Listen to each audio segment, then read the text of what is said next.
Nyusu doang. Nyusu aja masih asik. Ada yang mau ada yang mau tahu nggak? Keluhannya sih nggak ada, cuma mau tahu aja bagaimana biar bisa aslinya banyak. Terus kayak biar supaya nggak apa sih, nggak kayak gimana sih gitu ya. Ibunya biar ibunya semangat ya. biar ibunya semangat. Saya tensi dulu ya, sebentar ya.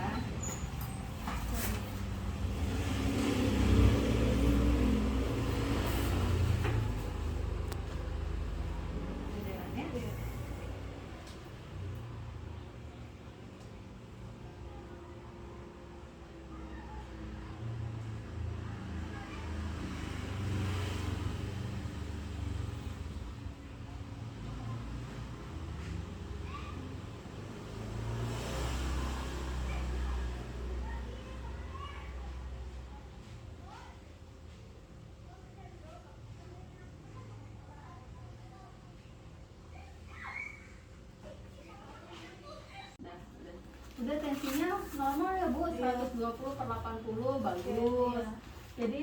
Jadi mau tahu nih ya tentang ASI ya, tentang cukup nggak kira-kira ASI ibu atau gimana, nanti saya jelaskan ya Bu ya. Jadi yang pertama itu saya akan menjelaskan mengenai pengertian ASI eksklusif. Udah tahu belum Bu ASI eksklusif itu apa? ASI eksklusif cuma diberikan sama bayi 0 bulan sampai 6 bulan aja. Pintar itu bagus ya. Jadi emang ASI eksklusif itu diberikan dari lahir sampai 6 bulan dan hanya memberikan ASI saja, tidak boleh dicampur makanan, dikasih madu, dikasih air putih gitu, tidak boleh ya. Jadi sampai 6 bulan ini benar-benar hanya ASI aja cukup. Jadi ibunya nanti harus positive thinking, harus nggak boleh pikirannya nggak boleh, ini nanti ASI saya cukup nggak ya, nanti ASI saya, nanti bayi saya kurang nggak ya gitu, jangan. Jadi harus positive thinking dari diri sendiri ya. Untuk manfaat ASI udah tahu ya Bu, manfaat ASI untuk dedeknya. Yang pertama nih ada nih manfaat ASI ini. Manfaat ASI itu yang pertama untuk bayinya Bu, membantu bayi memulai kehidupan dengan baik. Jadi ASI itu yang satu yang makanan terbaik untuk bayi. Dia itu mengandung antibodi yang tinggi, jadi bayinya nanti mempunyai antibodi dari ASI itu sendiri. Terus meningkatkan kecerdasan pada bayinya juga, gitu ya. Terus yang kolostrum Bu, tahu kan Bu? Kolostrum itu yang iya, yang awal-awal keluar ASI keluar pada saat lahir kan warnanya kuning tuh, atau disebut susu jolong lah kalau orang-orang bilang mah. Itu bagus, jangan dibuang, bukan susu basi juga. Jadi itu sangat bagus untuk bayinya, jadi sebaiknya diberikan ya. Waktu itu kan langsung IMD ya, langsung IMD, langsung tablet di dada, terus langsung nyusuin ya waktu lahir kemarin. Terus ASI mengandung campuran yang tepat berbagai bahan makanan untuk bayi. Jadi ASI itu kandungannya udah lengkap Bu, nggak usah tambahan apapun, itu udah cukup untuk bayinya. Dia ada vitamin, jadi yang keluar pertama itu air, vitamin mineral, terus baru lemak yang terakhir itu udah lengkap, udah komplit, jadi ibu nggak perlu tambahan apapun ya. Terus yang keempat, ASI mudah dicerna oleh bayi. ASI itu bagus untuk pencernaan, mudah diabsorpsi oleh bayi. Jadi nanti pada saat bayinya usia berapa hari, berapa bulan, bisa suatu saat bayinya nggak empuk sampai 3 hari, 4 hari. Itu nggak apa-apa, normal. Batas toleransi tidak empuk pada anak yang ASI masih tidak diberikan apapun, hanya ASI aja itu sampai 14 hari. Jadi nggak apa-apa, masih aman sampai 2 minggu. Asal satu, bayinya tidak rewel, tidak gelisah, dan perutnya tidak kembung atau tidak sakit. Kalau dipegang nggak ya. Terus ASI saja tanpa memberikan jadi hanya ASI saja tanpa memberikan makanan tambahan apapun ya adalah cara yang terbaik ya.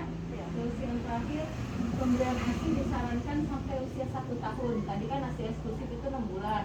Sebenarnya kalau mau dilanjutkan sampai 2 tahun nggak apa-apa, tapi 6 bulan nanti dikasih makanan pendamping ASI, gitu.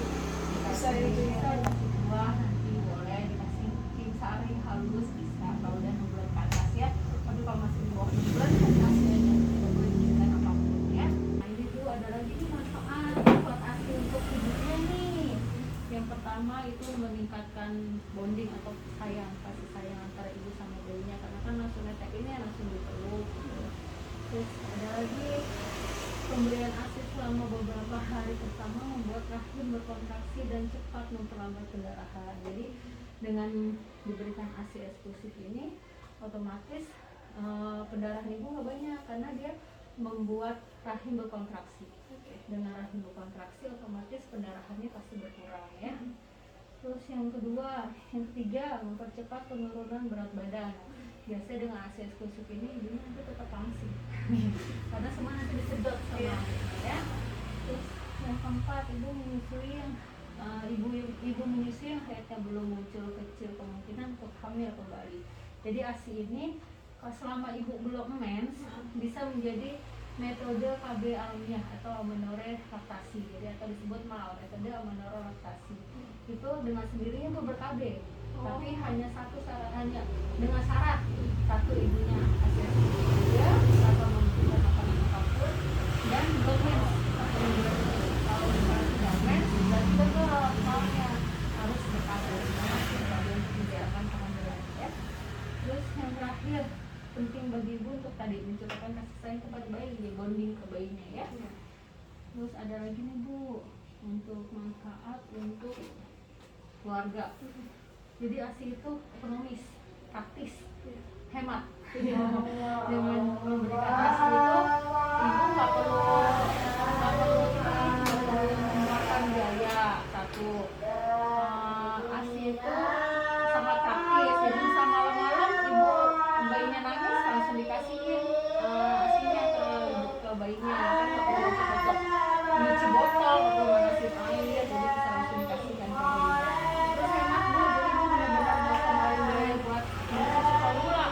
Uang yang buat susu formula diberikan untuk makanan ibunya aja, biar ibunya sehat ya. Terus untuk negara, dengan ASI ini menciptakan sumber daya manusia yang produktif, yang efektif, yang bagus gitu ya. Jadi biasanya anak-anak ASI ini pintar. Jadi misalnya untuk kedepannya generasi selanjutnya dengan anak ASI ini bagus untuk generasi depannya ya. Terus selanjutnya ada kandungan ASI nih Bu. ASI itu mengandung apa sih? Yang pertama protein. Protein itu mengandung asam amino esensial atau taurin yang tinggi untuk pertumbuhan mata bayinya ya. Terus yang kedua ada karbohidrat. Lemak ASI merupakan satu sumber kalorinya ada, terus sumber vitamin yang larut, sumber asam lemak yang esensial. Terus yang ketiga ada mineral. ASI mengandung mineral yang lengkap sampai usia 6 bulan ya. Terus ada kandungannya air. 88% dari ASI terdiri dari air yang berfungsi untuk meredakan rasa haus. Jadi dengan minum ASI udah kayak minum air putih aja, jadi nggak usah ditambahin apapun ya. Terus vitamin dalam ASI lengkap, diantaranya vitamin A sama D sama C. Terus kalori, 90% dari karbohidrat dan lemak, 10%-nya protein ya. Terus jenis-jenis, jadi ASI itu ada beberapa jenis Bu. Yang pertama kolostrum, yang kedua air susu masa peralihan, yang ketiga air susu matur.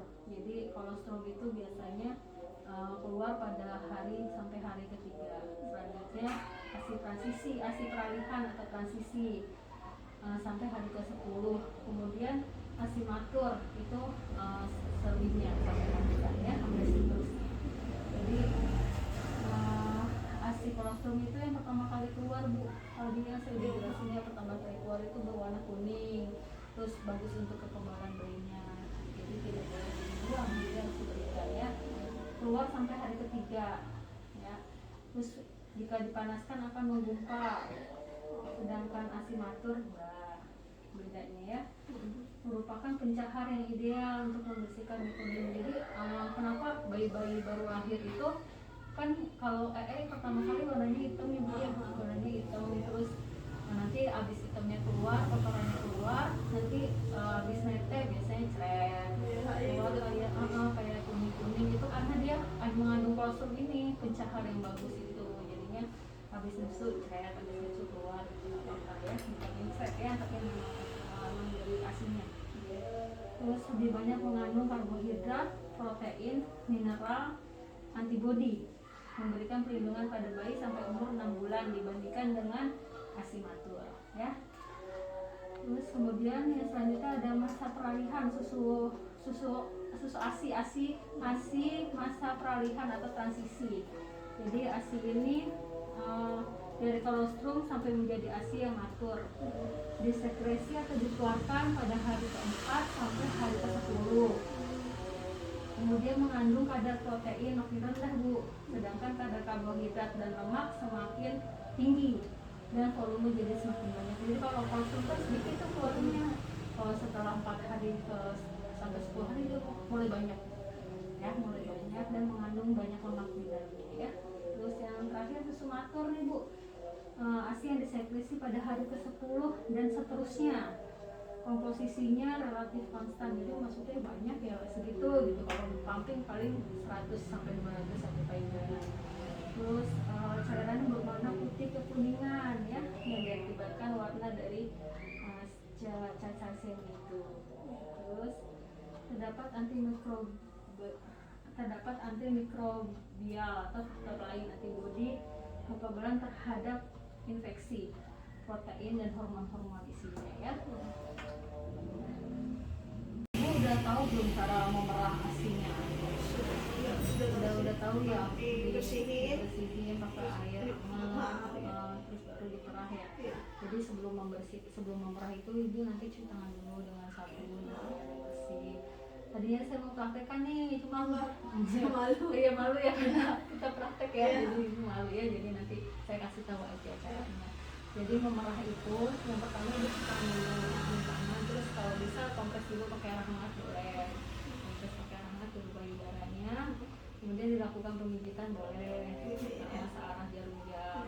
Terus nanti merahnya sekitar areola Bu. Oke, areola yang dipencet. Daerah hitam itu ya? Daerah hitamnya nanti dipencet, jangan putihnya tapi areolanya ya. Dipencet, terus nanti keluar hasilnya baru ibu tampung, boleh pakai botol dulu. Nanti bisa disimpan di kulkas atau di kulkas atas atau di kulkas bawah bisa. Nanti setelah ditaruh botol ibu pindah ke plastik juga nggak apa-apa, plastiknya khusus penyimpan ASI ya. Kelihatannya ibu ASINya udah lancar nih, udah bagus. Jadi nanti insya Allah kalau memang ada kendala bisa kesini lagi, ntar kita praktekin tanpa ada kamera ya. Jadi nanti, tapi saya lihat sih kemarin ASINya lancar, bagus, insulinnya juga benar berapa kalinya ya. Boleh ya langsung ya. Nah ibu kan tadi udah memerah ASI nih, bisa saya kasih tahu ya cara penyimpanannya. Ibu kerja nggak? Kerja ya, dari tapi ini cuci ya sampai 3 bulan ya. Nanti kerja dari pagi sampai sore ibu ya. Nanti bisa ibu ingat-ingat aja, kalau nggak nanti nanya lagi ke saya boleh. Jadi ASI itu disimpan di suhu udara biasa, bisa tahan sampai 2-3 jam, itu bisa tahan. Terus kalau ibu taruh di kulkas bawah, kan ibu kulkasnya 2 pintu atau 1 pintu? 2 pintu atas bawah. Kalau yang di bawah itu bisa tahan sampai 1 kali 24 jam, maksimal 2 kali 24 jam kalau kulkas yang bawah. Kalau kulkas yang atas bisa disimpan sampai 3 bulan, 2-3 bulan lama. Jadi di freezer. Jadi kalau misalnya ibu mau ngasih, nanti kasih tahu sama pengasihnya atau sama siapa yang di rumah, tinggalnya sama siapa. Ada neneknya sih. Ada neneknya di rumah, jadi nanti kita kasih tahu aja. Nanti ASINya misalnya mau dipakai nih, ada dari atas nih, turunin dulu ke bawah biar agak cair kan. Nanti besok kalau mau dipakai, oh ya sebelumnya ibu tanggalin. Dikasih tanggal ya? Tanggal dulu, nanti kalau yang paling lama itu yang paling cepat dikeluarkan ya. Jadi nanti dari atas pindahin dulu ke bawah. Kalau udah agak cair, bisa besok mau dipakai, ini kan udah cair tuh, ibu keluarin, terus suhu udara biasa dulu aja. Tapi ASINya tidak boleh direbus. ASINya hanya kalau mau dihangatkan dengan cara ibu sediain kom air hangat, kemudian tadi yang ASI tadi pindahin ke botol. Nah udah dipindahin ke botol, masukin kom air hangat tadi. Nanti kalau sudah dirasakan udah hangat-hangat suam-suam kuku, baru dikasihkan ke adiknya gitu ya. Jadi tidak boleh direbus ASINya ya. Dan satu yang perlu diingat, kalau bisa sih nggak usah pakai dot. Kalau pakai dot takut nanti dimungkutin. Tapi pakai sendok bisa? Pakai sendok boleh. Atau ada cup feeder namanya, jadi dia botol kayak gelas kecil, boleh nanti dikasih ke adiknya. Jadi kalau takut keselak ya pakai pakai dot takutnya nanti pas mau nyusu ke ibunya, pas lagi ketemu mau nyusu ke ibunya nanti lupa rutinnya, jadi nanti bingung rutin namanya ya. Nah, ibu kan bekerja nih, nanti saya kasih tahu nih cara-caranya. Jadi sebelum pada saat di rumah bayi harus menyusu dengan ibu langsung, tidak boleh pakai dot atau tidak boleh asiknya itu yang asi yang disimpan itu tidak boleh diberikan kalau sama masih ada ibunya. Jadi harus bonding langsung ke ibu, karena hisapan bayi itu penting. Dengan hisapan bayi asi makin lama makin banyak keluarnya, jadi gitu. Jadi nanti kalau hisapannya berkurang karena nggak maksudnya nggak ngisap langsung ke ibu, takutnya lama-lama asinya berkurang gitu. Jadi intinya itu. Terus selama di pekerjaan, selama di kantor, kalau bisa 2 jam sekali ibu pumping. Jadi ibu punya alat enggak? Ada yang nanti pakai alatnya di setiap 2 jam sekali harus pumping, harus dikosongkan. Mau dapat berapa aja terus ditampung. Nah ibu ada, kalau bisa beli tas juga, tas yang buat es cooler, ada esnya juga. Itu bisa di kantor ada kulkas, bisa disimpan dulu di kulkasnya, dikasih tanggal jamnya ya.